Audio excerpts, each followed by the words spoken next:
Cel mai mare lac navigabil. Wow, suntem pe o insulă plutitoare, sunt construite din stuf. Cum trăiesc oamenii aici, în Titicaca? În premieră o să mănânc stuf. Incredibil, dar și bărbații croșetează. Șamponul dintr-o plantă care evident crește aici. Pe insula Tachile nu există divorțuri. Realizat din părul ei. Dacă ați ratat vlogul anterior, vă spunem că am plecat din Puno într-un tur de 2 zile pe insulele locuite de pe lacul Titicaca, cel mai mare lac navigabil din lume. Am petrecut o noapte și o zi la o familie din insula Amantani, ne-au gătit, ne-au îmbrăcat în straie tradiționale și ne-au scos la dans în sat. Astăzi, în schimb, explorăm alte 2 insule din Titicaca, Uros și Tachile. Bună dimineața de pe lacul Titicaca! Ia uitați-vă cu ce priveliște ne-am trezit noi. Este ora 6 și ne pregătim să mergem acum să luăm micul dejun. Dar pentru prima oară se zăresc insulele din apropiere la o claritate bună. Așa, da. Cum s-a dormit? S-a dormit foarte bine, chiar a fost cald. Da. Rare ori am rămas Plăcoare.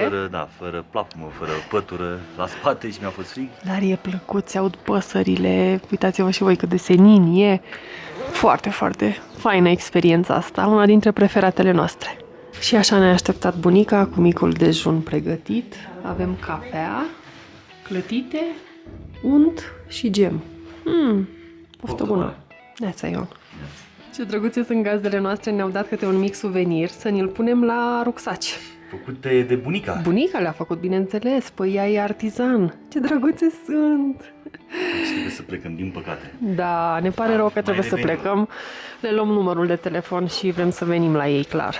Bunicul și bunica s-au îmbrăcat cu haine tradiționale și au făcut câteva fotografii cu noi. Sunt foarte simpatici. Muchas gracias!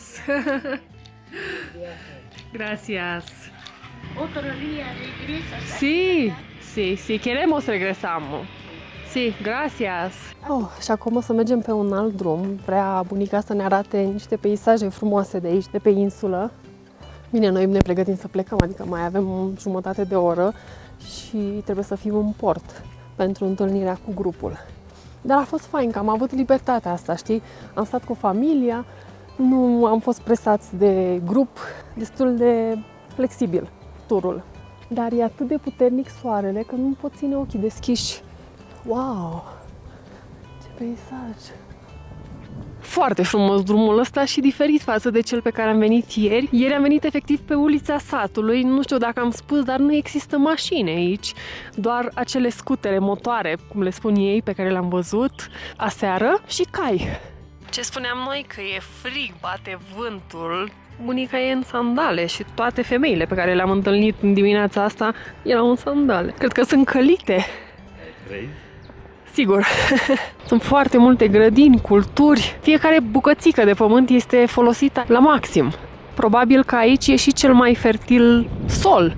Și am ajuns la plajă. Ia uitați-vă aici, în partea stângă, chiar se poate face plajă, doar că sunt multe pietre. Au cultivat cartofii chiar aici pe mal. Ne spunea bunica că apa era până pe această alee unde ne aflăm noi, până nu de mult. Însă cu timpul a secat. Și toată această alee a fost construită de oamenii din sat. Fiecare a venit, a pus mâna, piatră și așa mai departe, tocmai pentru a asigura turiștilor un anumit confort atunci când vin aici. Deci, practic, dacă vrei să faci plajă, ai unde, și dacă vrei să faci baie, doar că apa e cam rece. Temperatura e constantă, 13-15 grade cel mult. O să ne lipsească bunica, să știți.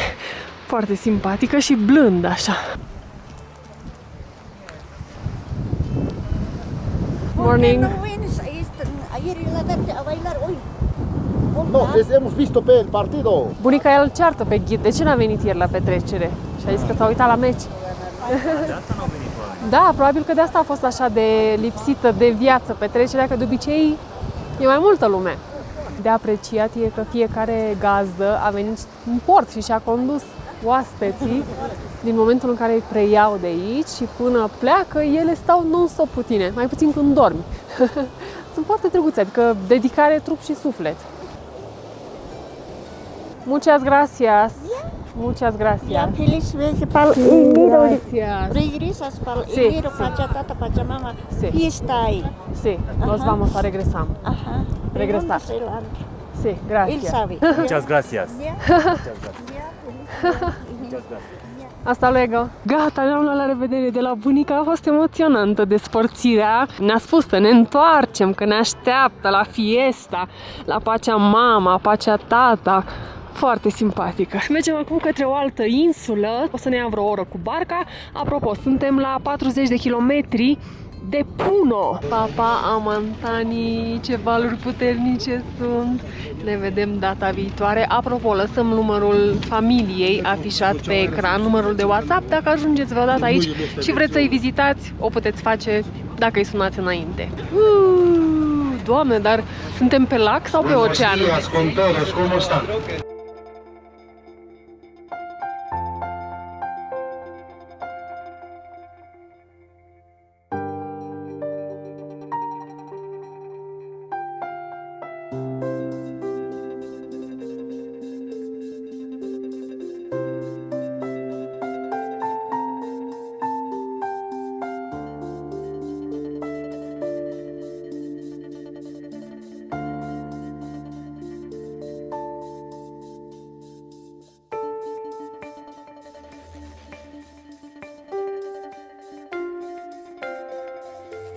O oră și jumătate mai târziu am ajuns pe insulele plutitoare Uros.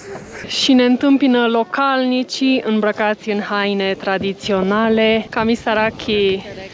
Kamisaraki. A trebuit să-i salutăm în limba Aymara, o limbă pe care o vorbesc încă dinainte de a sosi incașii aici. Wow, suntem pe o insulă plutitoare. Se mișcă puțin, am amețit pe cuvânt. Toate aceste insule sunt construite din stuf, numit totora. Au, și pisicuțe! Bine, am optat pentru un tur, deși o să fie puțin turistic, cred eu, dar mi se pare o modalitate bună de a înțelege cât mai multe lucruri în ceea ce privește cultura lor, în ceea ce privește particularitățile și identitatea culturală. Chiar amețesc, pe cuvânt. E un sentiment foarte ciudat, da. Camisela aquí. Waliki. Jus pagara, junta tamanacata islaharu, nayana sutiha Rolando. Se pare că aici locuiesc în momentul de față 16 familii, 30 de persoane, iar el este unul dintre președinții sau șefii acestei comunități. Acum ne fac o demonstrație cu privire la peștele pe care îl pescuiesc aici, se numește caraci. E cred că un fel de caraș. În momentul de față, principalele activități economice sunt pescuitul și turismul. Another activity is hunting tourists. Pardon, să vâneze turiști. On the floating islands, no meats, no chickens, no pizza, only fishing, hunting, they collect eggs. Here it's not agriculture on the floating islands. No llamas, no alpacas, no sheep, my friends. Another activities, my friends. So do you know core? This one, core. April, May, for the Milans, Peninsula Chukuit, Takila, and Amantani Island, you fish, you take on our family, you change, you trains. This is in the roots. This floating island is under 1 meter in the roots, another meter and 2 meter sticks. The root is over there 9 and 10 kilometers. They cut, for example, 10 meters long and 2 meters wide. Every 30 and 35 days, like this and like this, new Totora reeds. And the rainy season every 2 weeks. Okay, the local people very suffer the rheumatism. ¿Han visto, verdad? Eso es la razón. Toda nuestra vida tenemos que poner totora, totora, totora. Our ancestral house, so actually they used to kitchen. You can see over there. Our ancestral people living in this house, my friends. Uta means the house, the mother house. Para la fiesta. Okay, the party, no? No, discoteca, no? This one is the reed boats, reed canoe, we call balsa. Our ancestral people living in these reed boats. So now actually the local people, they used to fishing, hunting, they collect eggs. So before not living in the roots, before my grandmother, Roxana. Presidenta, ¿no? So, the president's wife. She's demonstrations, my friends. Isla Los Suros, Lago Titicaca. En aquí representan su forma de vida cotidiana. El hombre siempre está pescando en la balsa típica. La mujer se queda cocinando, cuidando los bebés. Serpiente, el puma, el cóndor. Y acá está el matrimonio de los Suros. Încă dinainte să sosească incașii aici, oamenii se ocupau cu tricotatul și țesutul și fac asta inclusiv acum. Bine, în mare parte le realizează pentru a le vinde turiștilor care ajung în zonă. Are nevoie de o lună pentru a realiza asemenea tablou, să-i spunem. Foarte, foarte frumos. Și priviți cum sunt îmbrăcate femeile aici. Au fusta aceasta roșie care este specifică, o bluză albă și o vestă. Iar în cazul bărbaților, să știți că vesta ne spune exact statutul social, funcția pe care o ocupă în societatea lor. Și acum o să intrăm în interiorul caselor, să vedem exact cum trăiesc oamenii aici, în Titicaca. Oh, e o colibă. Gracias. Siéntense, amiga. Ah, ok. Aici este patul. Acolo sus sunt depozitate hainele. Gracias. În momentul de față au electricitate. Ați văzut, afară este un panou solar. 4 personas Cuatro. nosotros acá vivimos. Ah, ok. 4 persoane locuiesc în această Mi încăpere. llama es Martina, mi esposo Demetrio, mi hija Mare y Clarice. Él es mi hija. Toată încăperea este decorată cu produse pe care îi le realizează din stuf și, desigur, tot felul de țesături, pețe de pernă. 70 de soles costă o față de pernă cusută manual. Sunt foarte frumoase, pline de culoare, reprezentative. 50 de soles, această bărcuță realizată din stuf, evident, 30 cele mai mici. Foarte interesantă experiența aceasta de a intra în casa unor oameni din lacul Titicaca. Wow, ce frumos arată! Aici cred că este o bucătărie, din câte am înțeles. Practic, noi suntem acum în curtea comunității. Acolo pregătesc ceva pe aragaz. Au butelie, au pește acolo, vezi? Un fel de hansi. Arată precum un cort, de fapt. O iurtă, să spunem. Mai degrabă iurtă. Aici vând niște produse, probabil apă sau sucuri, are băiatul acolo în ladă. Și în același timp aici se întind rufele la uscat.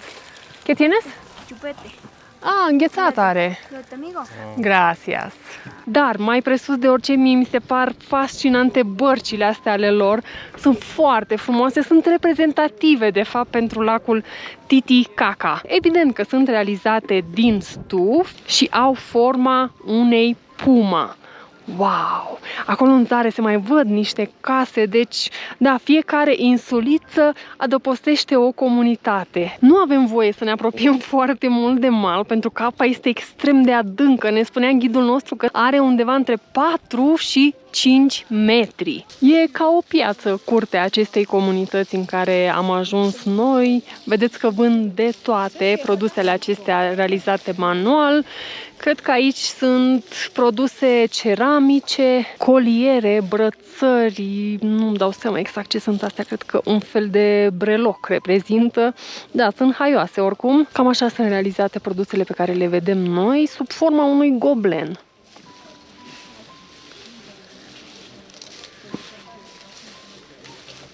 Și haideți să vedem ce mai găsim aici. Oricum, casele văd că sunt destul de apropiate unele de celelalte. Acum ne aflăm în curtea altor oameni, au 2 șezlonguri cu umbreluțe. Adevărul e că arată foarte frumos, cu un gard, vedeți, din stuf, bucătăria și casa. Încerc să trag linie și să îmi dau seama dacă mi-a plăcut experiența asta, fiind una destul de comercială. Apreciez informațiile pe care le-am aflat vis-a-vis de modul în care construiesc aceste insule plutitoare, casele și cum trăiesc efectiv. Puține detalii din cultura lor. Până la urmă de asta suntem aici, să aflăm mai multe informații despre oamenii Uros. Și acum o să ne plimbăm cu această barcă tradițională. Interesant e că sunt destul de solide ca structură și suntem vreo 10 persoane acum în barcă, o să mai urce cel puțin 5. We are going to sing in Aymara, in Spanish, and Quechua. Langewa,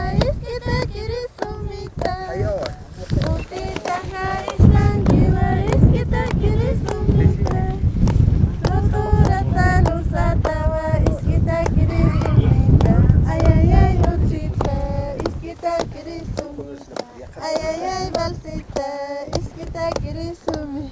Pequeña luxemui, gemanta cunita, takiri kusunji. Ente luxemui, pequeña luxemui, gemanta cunita, takiri kusunji. Tulenya, amakala wankichis patulele, amajopa wankichis patulele. Hombre bancero lleva cruzando las aguas del Titicaca. Hombre bancero lleva cruzando las aguas del Titicaca. Soportando las oladas y no conoce peligro. Hombre bancero del Titicaca. Hombre bancero incomparable. Gracias! Todos a la playa. Hasta la vista, baby. Da, sunt și simpatice, glumețe. Au învățat un cântec comercial, Vamos a la playa. Singurul pe care le știm și noi în spaniolă, de altfel. Sper că ați observat, dar au o fizionomie aparte și lacul acesta, de fapt, reprezintă granița dintre Bolivia și Peru. El aparține în proporție de 60% aproximativ Peruului, iar 40% Boliviei. Interesant e că vor veni cu noi doi copii. Vă spuneam că aceste bărci sunt folosite atât pentru pescuit, vânat, dar și pentru a aduce copiii la școală, pentru că pe una dintre insule se află o școală cu predare în limba aimara. Și cam așa este acționată barca manual.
Și în premieră o să mănânc stuf.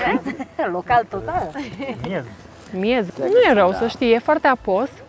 Nu are neapărat un gust, nu e dulce sau acrișor, nu are niciun gust. În schimb e răcoritor și te hidratează, da. Poți să-ți mulți tu bățul tău, Ion, uite, fii atent, și să-l mănânci. Ion a reușit cu succes să scoată un pai. Un pai de stuf. Se cojește efectiv. Nu mâncăm partea asta verde. Cred că în loc de bomboane de ciocolată, că nu existau, că acum există și chiar am fost rugați de ghidul nostru nu cumva să aducem dulciuri aici, pentru că nu au dentist și în felul ăsta dinților ar avea de suferit dacă noi nu respectăm regula asta. Cred că e ok, nu? Unde poți să mai mănânci stuf? Nu știu, există vreun colț în lumea asta unde stuful este comestibil? Domnul ne povestește aici despre cum e în realitate să trăiești de fapt pe aceste insule plutitoare, că e o viață destul de grea. Bunicii lui au trăit aici, tatălui s-a născut aici, deja are 45 de ani de când locuiește în Uros, dar pentru copiii lui își dorește o viață mai bună. De aceea turismul îi ajută să își trimită copiii la școală și să aibă o altă perspectivă asupra vieții, să aleagă de fapt unde să trăiască. Cred că ei sunt copiii Domnului O fată și un băiat care au prins 2 telefoane aici de la turiști și se joacă. Această barcă pe care ne aflăm noi a fost construită în 2 luni de zile. Au pus niște sticle de plastic, înțeleg, ca bază și apoi le-au împăturit în stuf. Foarte interesant viața lor. Și ne spunea domnul că ar fi și mai plăcut să venim pe cont propriu aici, să vedem exact cum trăiesc ei, cum pescuiesc, cum gătesc, să stăm efectiv la ei acasă, doar că e complicat să ajungi dacă nu cunoști. Adică noi am încercat să facem lucrul ăsta și nu am avut altă opțiune decât aceea de a veni cu agenție aici.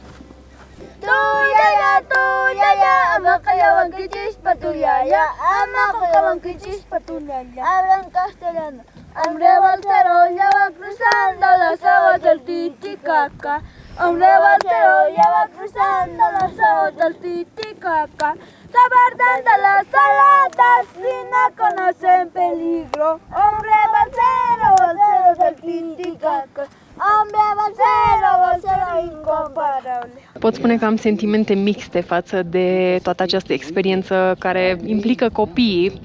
Au cântat, iar la sfârșit strâng bani. Nu știu dacă e bine sau nu, dacă îi ajută sau nu pentru un viitor mai bun. Probabil că ei și familiile lor decid asta. Am ajuns, n-a durat foarte mult plimbarea, trebuie să o plătim extra 15 soles de persoană, 30 în total. Acest stuf nu e folosit doar în construcții ca aliment, ci și ca medicament. Îl folosesc pentru tratarea mai multor boli, în special reumatismul, pentru că aici climatul este unul umed și cei mai mulți dintre locuitorii insulelor din Titicaca suferă de reumatism. Inclusiv realizează suveniruri. În 2 minute, sau nici măcar cât am vorbit eu aici, fata a împletit din câteva paie de stuf o codiță. Very nice. Muy lindo.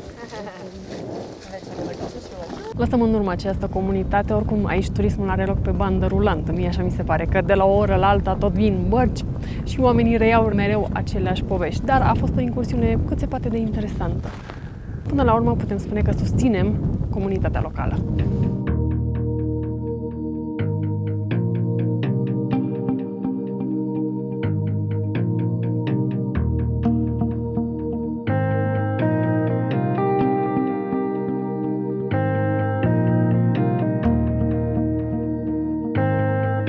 Și am ajuns pe insula Takhile, cam așa trebuie să coborâm de pe barcă, oh la la. Și gluma ghizilor noștri a fost ceva de genul Takhile, nu tequila, da?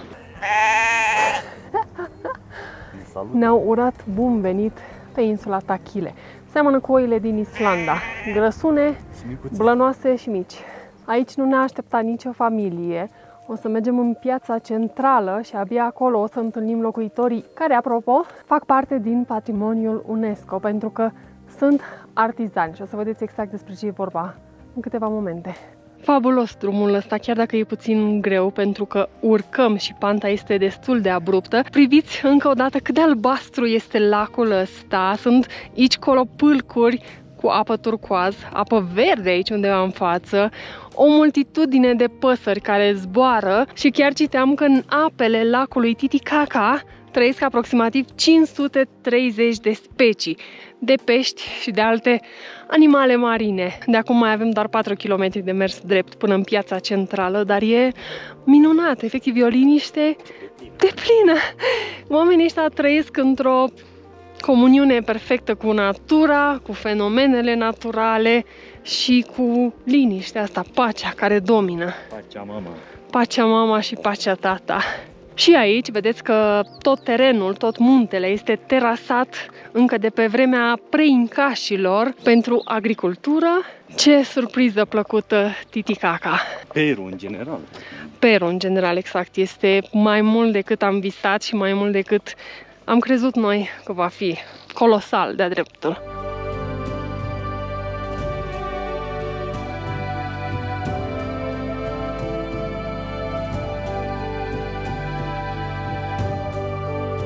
Am întâlnit acești domni drăguți pe ulițele satului și s-au oprit să ne salute. Saludos de România.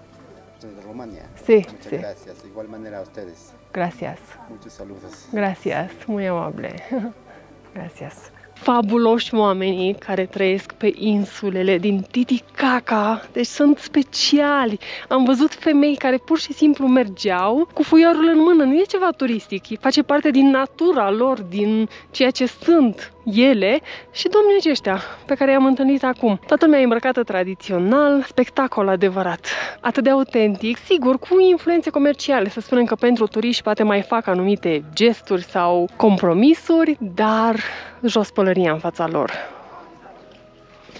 Am ajuns în piața centrală a insulei Takile, așa se prezintă, la fel ca și în Antamani, principalele clădiri importante ale insulei se află aici. Incredibil, dar și bărbații croșetează!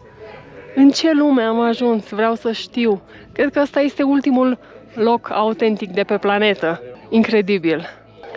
Sincer, n-am mai văzut asta nicăieri, să croșeteze bărbații. Wow, bravo! Bravo lor!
Mi nombre es Andrea. ¿Tu nombre? Es muy linda, muy linda.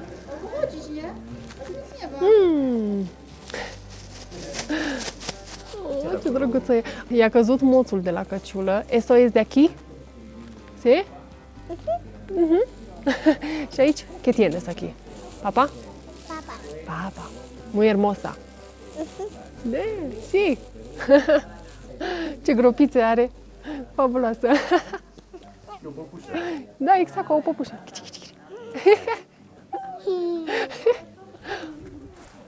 Oh, mă, e adorabilă. E îmbrăcată în haine tradiționale, în fusta asta care e grea, în brâul prins pe mijloc. Fabuloasă. Și am intrat în magazinul artizanal al insulei, al satului, unde oamenii care fac parte din patrimoniul UNESCO își expun creațiile și avem de la fulare până la genți, căciuli de toate felurile, modelele, bentițele astea care sunt foarte practice, din lână de alpaca, foarte frumoase. E cel mai bun loc să-ți cumperi lucruri de care ai nevoie. Mănuși din lână de alpaca, wow, dar ce groase sunt! Foarte interesant e că au prețuri afișate, adică 40 de soles costă, de exemplu, această pereche, adică vreo 50 de lei. O geantă de genul acesta, 100 de soles. Vai, dar ce frumoasă e! E o traistă cu pufoșenii. Ia să vedem căciulile, cât costă 50, dar să știi că se simte diferența între căciulile vândute în Cusco, în Puno. Se simte lână aici, e lână adevărată. Da, de alpaca. Diferență de la cer la pământ. Și mai am niște pălării în zona asta, ia uite-te. Astea sunt pălării franțuzești. E drăguță, nu? Da. Cât costă? 50 de soles. 60 de lei sunt evident realizate manual. Artă, nu degeaba fac parte din patrimoniul UNESCO. Și mai sunt aceste pălării, tot din lână sunt, foarte interesant materialul, 55 de soles. Ce interesant! Frumoasă și se asortează cu polarul meu. Deci putem să ne cumpărăm de aici ce ne poftește inima. Uite, fular, cred că o să ne trebuiască în următoarea noastră aventură, în următoarele aventuri, de fapt. Da, foarte, foarte drăguț. Am găsit căciulile, mă rog, mai mult sau mai puțin coif tradiționale. Ia să vedem. Căciulă de elf. E o căciulă tradițională pe care bărbații am văzut că o poartă în general, nu femeile. Hai să vedem eu cum ți-ar sta ție. Nu așa, Ion, pe o parte, trebuie să-ți pui moțul. Așa? Așa, stai. Cred că așa. Feliz Navidad. A, uite, mai au și roșii. Deci sunt minunate, minunate. Uitați-vă câte modele. Mi-am cumpărat așa mănuși, bentița, care nu-i place lui Ion, că îi amintește de cineva, și pălăria. De o formație celebră. Hai să le plătim. Și n-am spus, dar de aici, de pe terasa restaurantului comunal San Santiago, cum se numește, se văd ghețarii din Bolivia. Wow, suntem foarte aproape, așa pare, cel puțin, vreo 4 ore cu barca din punctul ăsta. Aici, practic, în toată partea dreaptă este Bolivia, iar în partea stângă este Peru. Ce ni se pregătește aici, vreau să știu. Sunt niște muzicanți, din câte îmi dau seama. Și un pitic. Și un pitic, da. Dar ce pălării interesante au. Apropo, un like pentru pălăria mea, vă rog, sunt de aici, da? Mai vin!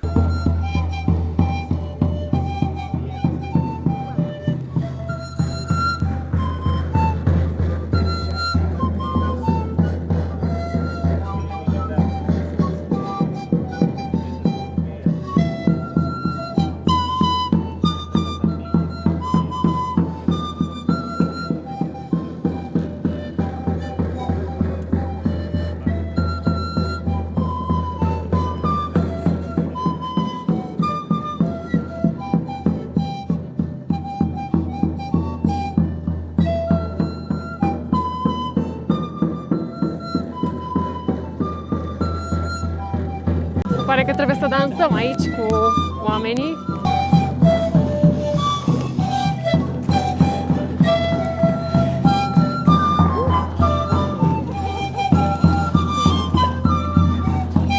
Hai, Ion! Hai la dans!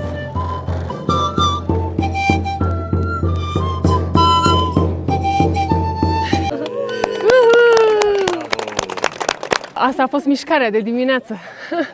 Foarte frumos spectacolul. Probabil că asta ne dorim și noi, turiștii care ajung în România, să experimenteze fix aceleași emoții, sentimente, trăiri, experiențe pe care le-am trăit și noi zilele acestea aici în Titicaca. Foarte interesant e că de la o insulă la alta se schimbă vestimentația. Uitați-vă puțin băiatul acesta, domnul acesta, de fapt, ce căciulă are.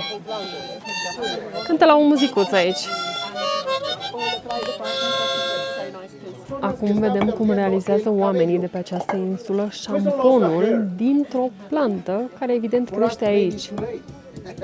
Chuhu se numește această plantă în limba quechua.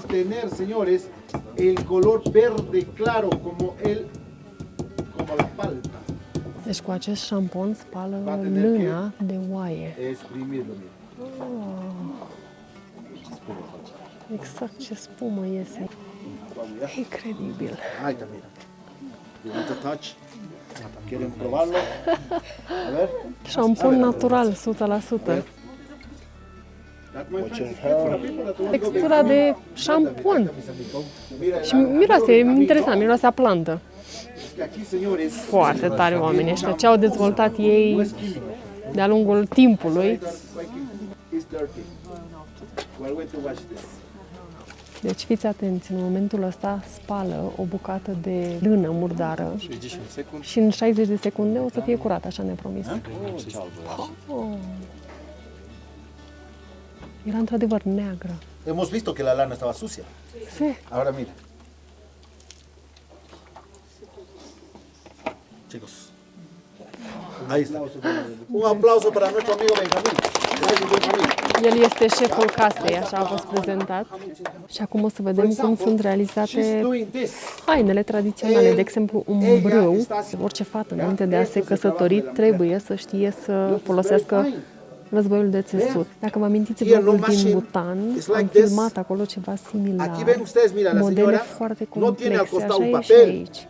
No tiene, señores, vamos a decir, una máquina para Exact, estampar nu las au figuras. niciun fel de tipar, Todo niciun lo fel de tiene aquí. model. Esto es un arte. Entonces, Taquile se caracteriza por ser los mejores artesanos del lago Titicaca. Ella lo tiene en la mente aquí. Fiți atenți, folosește un os de lamă It's hard work.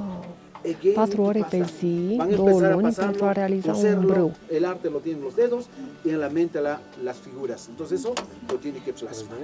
¿Ve? Bărbații trebuie să știe să împletească înainte de a se căsători, pentru că asta este sursa principală de venit. Altfel, nu își vor putea susține familia și vedeți, de aceea ei împletesc, pentru că realizează aceste căciuli pe care le vând ulterior în piață. Ahora, esta isla tenía una población de 2.500 personas. Ahora poco a poco va disminuyendo. We have a lot of Plătește cu ochii închiși. after the pandemic. Foarte frumoasă That I am căciula. gonna give the information. Fascinantă lumea lor. Pe scurt, insula asta a aparținut preincașilor, culturii Pucara, după care a aparținut incașilor, în cele din urmă spaniolii au venit, au transformat-o într-o fermă privată, iar apoi, prin anul 1821, a fost închisoare. Câteva dintre insulele din lacul Titicaca au jucat rol de închisoare politică. De altfel, toate căciulile pe care le-am văzut noi astăzi au un rol, au un rost, adică copilul până la vârsta de 5 ani poartă un anumit tip de căciulă, între 5 și 8 ani o altă căciulă. Pe urmă, băieții singuri o poartă pe o parte, apoi bărbații căsătoriți poartă un alt tip de căciulă și așa mai departe. Deci e o întreagă artă, o întreagă știință în ceea ce privește purtarea căciulii aici pe insula Tachile. Vreau să vă spun că atât Amantani cât și Tachile au câte un șef al comunității. Trebuie să fie căsătoriți și ei iau deciziile importante atunci când vine vorba de problemele pe care le întâmpină oamenii, de problemele societății, comunității în general. Trebuie să locuiești cel puțin 10 ani pe insulă pentru a intra în cărți pentru acest statut. Dacă un băiat și o fată formează un cuplu mai mult de 3 ani de zile, ei trebuie să locuiască împreună înainte de a se căsători. Este regulă sfântă, altfel nu au voie să se căsătorească. Și dacă între timp apare și un copil și decide să se despartă, șeful comunității decide unde rămâne copilul, adică la familia mai bogată, familia fetei sau familia băiatului. Și o altă informație prețioasă e aceea că pe insula Tachile nu există divorțuri, datorită acestui fapt, și anume că au posibilitatea, adică obligația de a locui împreună înainte de a se căsători. Au fost foarte multe informații pe care le-am primit astăzi, nu știu dacă am omis ceva, dar e fascinantă lumea lor și e protejată de UNESCO, insula aceasta. Sigur că tinerii aleg să plece către orașele mari, precum Arequipa sau Lima sau Cusco, să lucreze. Nu le mai place neapărat viața insulară, dar cu toate astea reușește să-și păstreze tradițiile, autenticitatea și personalitatea. Acum a venit ora prânzului. Am început cu supă de quinoa, diferită față de ce am mâncat la bunica... Am uitat numele. Și acum a venit peștele mult așteptat pe grătar, păstrăvul, trucea. E o combinație, din punctul meu de vedere, între păstrăv și somon cu orez, cartofi prăjiți. Și arată foarte bine. Poftă bună! Prânzul a fost delicios, dar am omis un aspect, să vă spun că liderul comunității, de exemplu, poartă această căciulă și deasupra pălăria, așa se diferențiază el de restul comunității, iar în momentul în care un cuplu se căsătorește, femeia îi dăruiește bărbatului acest brâu realizat din părul ei. Uitați-vă puțin aici, doar partea neagră e realizată din păr. Incredibil! Ce cadou frumos și unic, și încă se mai păstrează tradițiile astea, o lume unică, uitată, frumoasă, fermecătoare de-a dreptul. Sunt 45 de restaurante pe această insulă, regula este următoarea. Prin rotație fiecare deschide o săptămână pentru turiști. Gracias! Iar aici, la fel ca pe cealaltă insulă Amantani, regulile sunt stabilite de cei în vârstă. Și gata, turul nostru se încheie, mergem către barcă.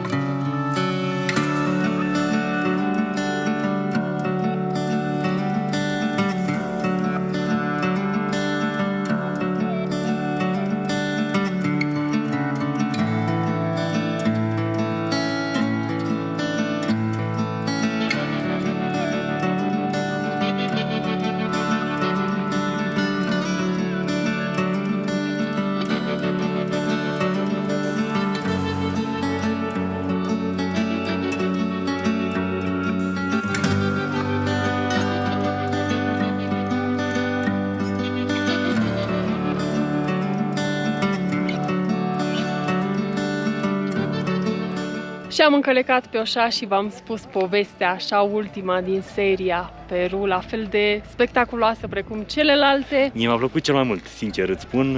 Bine, nu. Machu Picchu a fost pe primul loc, apoi această incursiune în lumea triburilor din Peru. Da, din păcate nu o să mai ajungem la Amazon, deși ne-am propus lucrul acesta. O să vă spunem în vlogul, nu viitor, în unul dintre vloguri, de ce anume nu mai mergem în Amazon. Poate facem un live. Rămâneți pe canalul Hai Hui în 2 pentru că în luna decembrie vin 3 destinații, care mai frumoasă. 3 visuri împlinite, le putem numi așa. Un cadou frumos de Moș Crăciun pentru noi, dar și pentru voi. Da, și pentru cei 5 ani de Hai Hui în 2. N-am apucat să-i sărbătorim ca atare, deși ne-am propus ca la 5 ani să mergem în această destinație și se întâmplă la 2 luni mai târziu. Nu-i nimic, oricând găsim motive de sărbătoare, ne-a plăcut Peru la nebunie. Și promitem că o să revenim și o să explorăm și celelalte zone care ne-au rămas restante. Pentru mine rămâne una dintre cele mai frumoase țări. Cele mai complexe. Da, și bogate din punct de vedere cultural, cu identitate, cu tradiții, cu mâncare bună, cu istorie, cu... Acestea fiind spuse, nu uitați like, subscribe, un share dacă se poate. V-am pupat din Peru și ne vedem în următorul vlog dintr-o destinație de top. V-am pupat!